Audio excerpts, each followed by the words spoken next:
তিন লিডার শ্রদ্ধা বড় ভাই ডক্টর এজেড জাহিদ হোসেন বিশেষ অতিথি হিসাবে মঞ্চে আসন অলঙ্কৃত করেছেন। এক বীর পুরুষ, সাহসী মানুষ এবং খালেদা জিয়ার মাননীয় চেয়ারপারসনের উপদেষ্টা কাউন্সিলের অন্যতম সদস্য, যুক্তরাজ্য বিএনপির সম্মানিত সভাপতি বাহিনী সহ যারা উপস্থিত হয়েছেন সবাইকে কেন্দ্রীয় বিএনপির পক্ষে অভিনন্দন জানাচ্ছি। আসসালামু আলাইকুম ওয়া রাহমাতুল্লাহ। আমি সংক্ষিপ্ত সময়ের মধ্যে আমার কথা শেষ করতে চাই। আজকের এই শুভ দিনে আমি শ্রদ্ধার সাথে স্মরণ করছি বাংলাদেশের বহুদলীয় গণতন্ত্রের প্রবর্তক, বিএনপির প্রতিষ্ঠাতা চেয়ারম্যান, স্বাধীনতার ঘোষক শহীদ রাষ্ট্রপতি জিয়াউর রহমান সাহেবকে শ্রদ্ধার সাথে স্মরণ করছি। বাংলাদেশের গণতন্ত্রকে রক্ষা করার জন্য নিজের জীবন বাজি রেখে 64 জেলার এক প্রান্ত থেকে আরেক প্রান্ত ঘুরে বেরিয়েছেন, মানুষকে সংগঠিত করেছেন, এরশাদের পতন নিশ্চিত করেছেন এবং স্বৈরাচারিণী হাসিনা বিরোধী আন্দোলনে উনি বাংলাদেশের মানুষকে সংগঠিত করার চূড়ান্ত পর্যায়ে গিয়ে যিনি মিথ্যা মামলায় ৬০ বছর কারাবরণ করেছেন, আমাদের শ্রদ্ধা মাতৃতুল্য দেশনেত্রী বেগম খালেদা জিয়াকে শ্রদ্ধা জানাচ্ছি।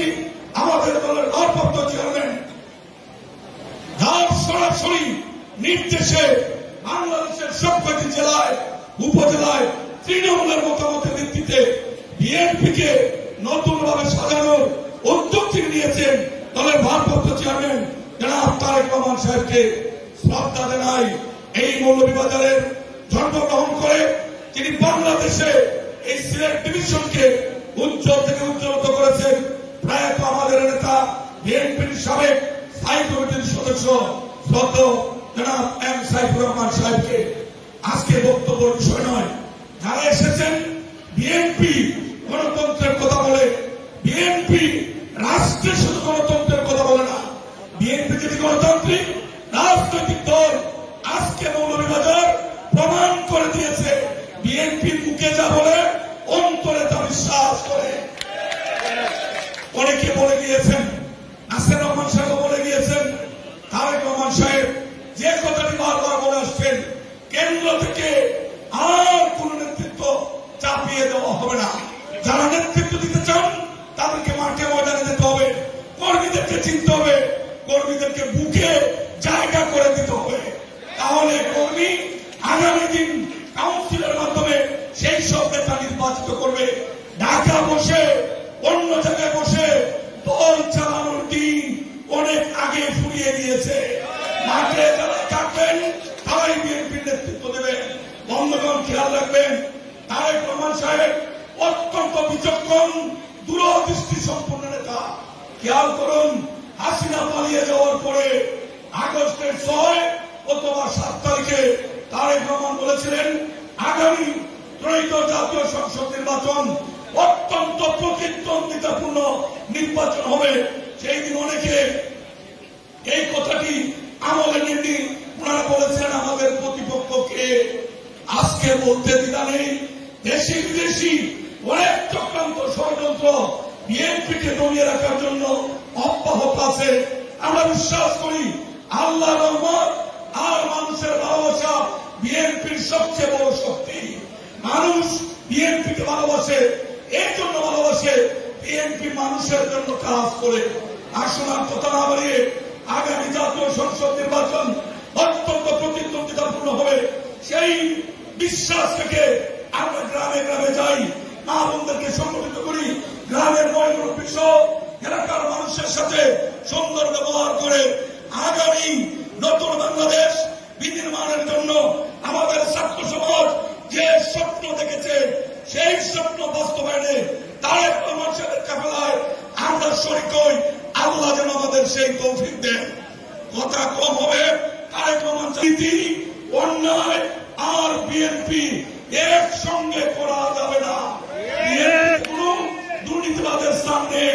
আসুন সকলে মিলে তারেক রহমান সাহেবের প্রত্যাশা পূরণের জন্য দেশনেত্রী বেগম আন্দোলনে আমরা সবাই কাঁধে কাঁধ মিলিয়ে বিশ্বাস প্রতিরক্ষার মধ্য দিয়ে দেশি বিদেশি সমস্ত চক্রান্ত প্রতিহত করে নতুন বাংলাদেশ বিনির্মাণে তারেক রহমান সাহেবের সহযোগিতা আল্লাহ আমাদের সেই সুযোগ সৃষ্টি করে দেবেন সেই আশাবাদ ব্যক্ত করে এত চমৎকার আয়োজনের জন্য মৌলভীবাজার উপজেলা বিএনপির কনভেনিং কমিটি যারা কষ্ট করে 13টি কমিটি একদম তৃণমূলের মতামতের ভিত্তিতে করে নিয়ে আজকে সম্মেলন আয়োজন করেছেন তাদেরকে সিলেট ডিভিশন বিএনপির পক্ষে আপনাদেরকে ধন্যবাদ জানাচ্ছি, অভিনন্দন জানাচ্ছি।